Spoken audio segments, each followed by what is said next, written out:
Hello there, guys. Welcome. It's Saturday, April 9th.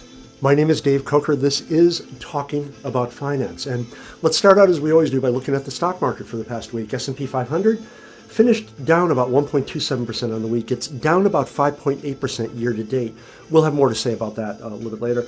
The VIX actually traded up to 21.16. The 10-year note closed this week at 2.71%. Oil closed 97.90. It's down about 1.4% week on week, but up 30% year to date. Now, the markets are recovering well from their mid-March lows. They're up about 10% actually since that point. But long-term bond yields are now at a 3-year high, and there's an awful lot of hawkish talk coming out of the Fed. In fact, the Fed's minutes confirm that they're planning to move fast and hard against inflation in two different dimensions. First of all, balance sheet reduction by letting treasuries and other assets held on their balance sheet mature, not replace them.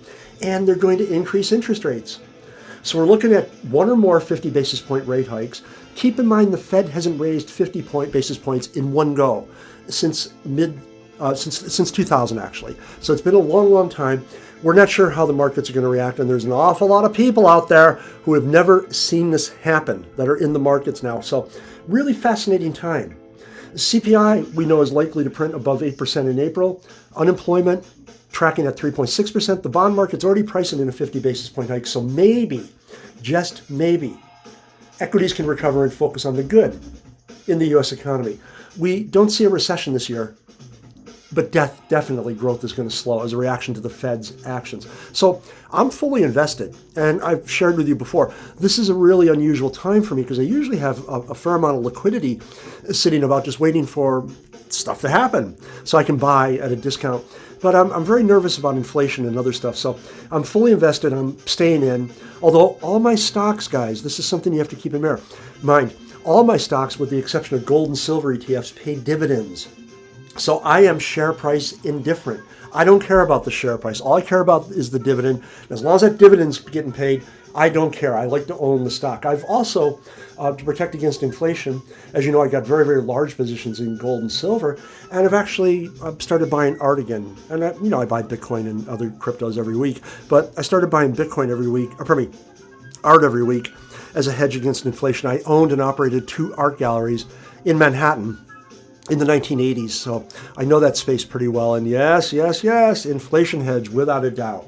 Let's get into the more detailed stuff and see what's going on. Where are you going to be putting your money? Now, this is something that a lot of people don't seem to be aware of. I got this chart. I'm trying to think where the chart came from. One of my friends, she sent it over. I'm not sure where it came from, in all honesty. But here's the value of $100 if you put them in Treasury bonds on July 31st, 2020. This is after inflation. And yeah, you're not doing too well. So yeah, the money's getting beaten up. And do you really want to own treasuries? People point to them and they say they're risk-free. Well, hey, yeah, right here, dude. Don't worry about default risk. Worry about this. Yeah, it's a big problem. The money is rubbish right now, but we can still get jobs. And in fact, take a look at the ratio of job openings to job seekers. It's at record levels. We've never seen it this buoyant. Really amazing market to be looking for work in right now. And when you get money, or when you get a job, you're going to get a nice wage, hopefully a little bit above average, because you're going to need it. Because how can people afford an average home in the States when look at the sales prices of homes compared to average wages? We're not seeing that really substantial wage growth in the States. However, house prices, oh yeah, they're rocketing up there. Again, it's because the money is rubbish. Too much debt, too much liquidity wasn't around. The money has been really devalued. And this is an interesting show about it. I've actually been startled in the UK. I had some properties in London. I had them valued for tax purposes in 2019. And because the market's so buoyant here, I'm thinking of dumping the London properties and focusing on up north. My God, is all I'll say. I was really startled when I got another valuation. I'm just really amazed at what they're doing. It's wild. So where are you going to be putting your money? Of course, property's good, gold and silver's good, crypto's good, art's good, but stocks. There's no place like the stock market, really, guys. And here's the S&P 500, past returns over a 10-year period. And you can see, we tend to see double-digit growth, or returns, I should say, in the S&P 500. We had a couple bad years, 2018 loss, 2022 so far loss, 2015, real modest performance. But in general, if you just buy yourself a good low-cost index tracker, put money in it every month, hold on, you're going to get rich. You're going to do very, very well. Forget trading, day trading, swing trading. It's a joke. And I've talked about this before. We've got the data from the US tax people. And no, these guys do not make money. Don't believe that garbage. It's complete rubbish when they start talking about trading and making money. This is how you can make money consistently over a long period of time with very little effort, I might add. Now, when we're taking a look at the S&P 500, when we're trying to understand about what sector we should invest in if we're not buying an index tracker, we like to look at earnings per share changes.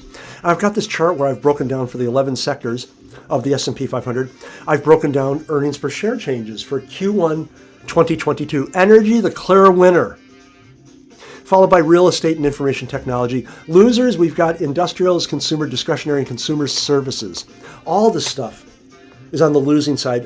I'm a contrarian in many ways. And yeah, if I was buying individual stocks, which I'm not now, I'm fully invested. I've already got energy stocks. I've already got property stocks. Yeah, and got a little exposure to tech. But why not go into industrials, consumer discretion, or consumer services? Might be a good play, a good place to put your money. And we do know that when we take a look at things going on in the stock market, this is fascinating. One of my buddies did this, and she sent it over. It's some research that she's writing for her employer, who I won't name, but they included this chart, and they took a look at market cap of Tesla and the market cap of Meta going back. And there's been a fundamental change, guys. For the longest time, Facebook was a favorite rate, I should say. So the denominator was quite high, and it's shrinking. And money's moving into Tesla, moving out of Facebook, or Meta, if you want to call it that. Why? Well, that whole Metaverse is just a joke. And I linked to a good article on my blog, FinTech Flash News, about it. And you know my view. I don't really see it happening for a protracted period of time. There's some good research up there. If you take a look at Citibank, I believe, research report. Now, that being said, I do own land in the Metaverse. I've got an open mind when it comes to money. I'm willing to try lots of different things. So I didn't put a lot of money into it, but I do own land. I like to buy plots of land. You know, for instance, where we live, I've got that, and a few other things. It's actually a good practice, I think. Something might come of it. And besides, you could always flip it. I've got lots of side hustles. I flip domain names, for instance, and I'm getting the feeling I can flip some of my property in the Metaverse, in Decentraland. And finally, you just know we're going to talk about Bitcoin. Here's something that people were asking me, because I do buy Bitcoin every week, and I use my Trezor to generate a new, unique receiving address every time. Now, people say, isn't that a pain? Isn't that a hassle? No, it's not. It's actually best practice for security. Why? You don't want to have one address there that you send all your Bitcoin to where it gets larger and larger and larger. And I see these idiots all the time on social media displaying their Bitcoin receive address. And you can go look at it, and my God, there's big sums there. And they're saying, yeah, it's my savings account. Here it is. Why in God's name would you give the details of your savings account out to the public on social media? That's a recipe for disaster. So I do a unique receiving address every time. If somebody looks at one of my addresses, they just see a modest amount of Bitcoin, not much at all. But if they knew overall how much Bitcoin my wallet controlled, it would be a much different engagement with myself. So yeah, you do want to generate a unique receiving address every time. And finally, we're talking about Bitcoin. We're looking at highs, and we're looking at the amount of time until a new high. So you can see, going back to 2011, we had a high, and then it took 21 months for us to get the new high in 2014. Then from there, it took 40 months for us to get the new high in 2018. And then it took 36 months for us to get the new high in 2021. So what are we waiting for now? When's it going to happen? We're going to go much higher. I have no doubt about that. I'm still buying Bitcoin every Friday. I don't think I mentioned it to you guys. I just realized that I haven't really told people that I've been buying Ripple for a long period of time as well. Smaller amounts than Bitcoin, but I do like Ripple for many reasons. So every Friday I buy Bitcoin, I buy Ripple. I've been trying to buy art every week because, one word, inflation. You don't want to be holding cash. You definitely don't want to. Okay, guys, that's it for this week. Once again, stay fully invested. Look for the opportunities. Buy dividend-paying stocks. Only own something if you get paid to own it. Otherwise, why would you own it? So you can have bragging rights? No way. The only stuff I own that doesn't pay a dividend is cryptocurrencies, art, of course. That's really about it. Gold and silver, you could argue, carry a negative yield because I have to pay insurance and storage costs. It's worth it. So put your money in a basket of dividend-paying stocks and get rich slowly. And take a look at a low-cost index tracker as well. It's another vehicle to help you build wealth. Thanks for your time, guys. Take care.